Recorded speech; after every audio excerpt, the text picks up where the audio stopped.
Alright, so if you're like me, you know how to code or you're interested in learning how to code and you want to start making money. You've seen people do it, so why can't you? For starters, I want to make this very clear. The idea of passive income is like heavily romanticized and like truly just not completely accurate. Passive income does not mean that you're not working.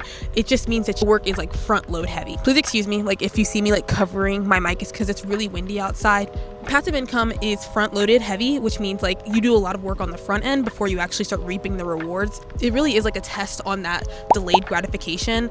Once you're able to kind of get that skill locked and loaded, I truly think you're going to really like see large levels of success in your life. You're not going to be someone that's jumping into lifestyle inflation. You're not going to be someone that's jumping into spending your money just because you have it.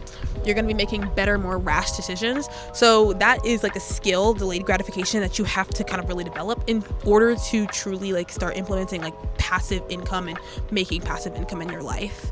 The first like way of making passive income as a developer is like a software as a service company. Now this is like drastically simplified, so like please bear with me. But in general, when you do software as a service, you're literally just selling your services that you develop. So for instance, like Netflix is a software as a service. They're selling you movies and then you pay them a subscription fee to watch the movies. Same with Spotify. You pay them and they provide you like with the abilities to listen to music whenever you want. You don't have to build like something that big. You can build like a very niche micro SaaS company and then you'll like start making some more money that way. And it doesn't have to be that expensive for users. I think you are honestly better off charging like more affordable prices for more people than like more expensive prices for like a few people, especially like as a beginner. I think later on down the road when you get more knowledgeable with your skills, then yeah, you can start charging more. But until you really hit that like that mark, that point, I think charging less and then like aiming for more people is the smarter route for it. It doesn't need to be the best thing ever, but it definitely should bring some value to people. So definitely like do your research for any of these other ideas because this is very much customer heavy. You need to know your market before you start like actually trying to sell them something. Sell me this pen.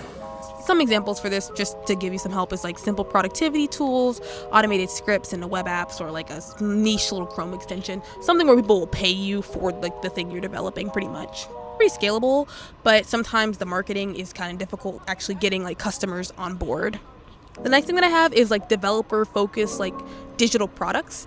Now I'm always going to be someone that's advocating for digital products, but it's easier like if you're a content creator in some instances. But as developers, you know what you need. So creating digital products like templates, specifically like Notion templates or boilerplates, APIs, things like that, to make other developers' lives easier. People are willing to pay for that. And it's very much like you build it one time and then you'll just kind of keep selling it. You might, add some more features to it later on. A good platform that I really like looking at is Gumroad, but there's also like Lemon Squeezy that I've heard of. And then also I think Stripe has implemented a new landing page feature now that you can sell your services on as well. So I highly recommend checking out some of those resources.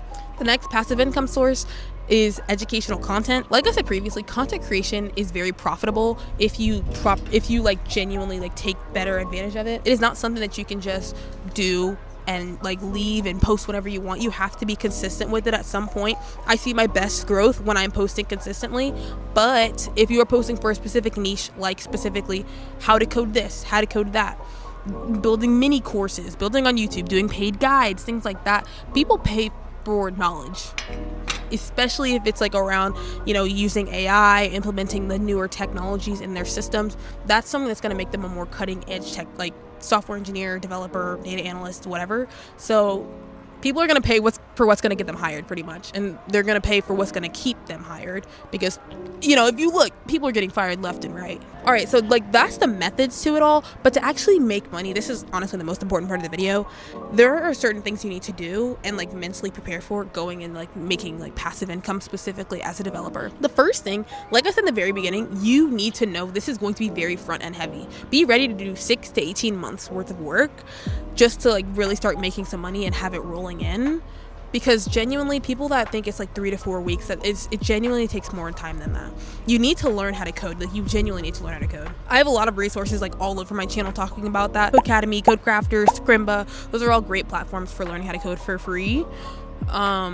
And then when you are willing to start like laying down the big bucks, I have links for some discounted prices for some of those as well. I'll link down in the description.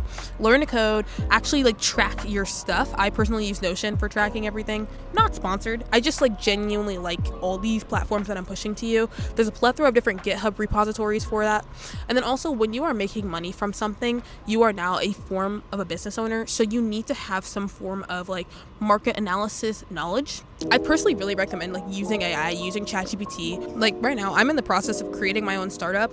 And when I tell you AI is my best friend, especially when it comes to market research and marketing strategies for my company, it has proven to be so very helpful when it comes to like even like using Canva and strategically when to post and what specific like meetings I should be looking at going to for like getting investors and stuff. Because there's so many different things that like go into actually making money that people don't talk about because it's not easy. But you can make it fun and you can do the work in the front end and then kind of reap the rewards on the back end once you start, have a decent system put in place and you actually put in that work. At the end of the day, building an audience is the most important thing that you can do for, actually curating and bringing in some money, especially on a recurring basis.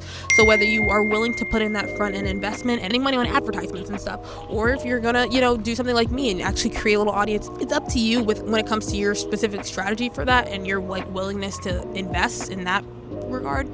But I would really highly recommend taking that into account before you actually like commit completely to creating a source of passive income. It's not easy, but it's doable, and you have a strategic plan to get it done. I'm not going to be one of those people that come to you and lie and say it's going to be easy and you can get it done in 2 to 3 months. No, it's not that normal. Yes, it's done by some people, but that's not typically the pathway for most. Use social media platforms, cold DM celebrities, get people to actually use your product and promote it to their audiences, create your own audience yourself, and make smart cash flow decisions. If you have yet to actually sell like a coding product before, I'd recommend reaching out to a small business in your area and offer to code their website for them for free, just so you can have some experience under your belt. If you follow me, you know that it's projects that are really going to help you fully understand the skills that you need to like code something successfully. So, doing the projects, getting that skill set under your belt completely, it's going to help you out. It's going to help you make some more money, and it's going to help you become more hireable if you do want to, actually work in the workforce later on. But if you're someone like me, someone with more of an entrepreneurship mindset, I highly recommend implementing a couple of these in your life, starting with one until it starts making recurring revenue. Then you can start, adding a couple more to it. My name's Courtney. I'm currently a college student learning, and I'm just sharing my experiences as I go along the way. Follow along to learn about some of the different tips, tricks, and resources that I've learned so then you can become successful right alongside me.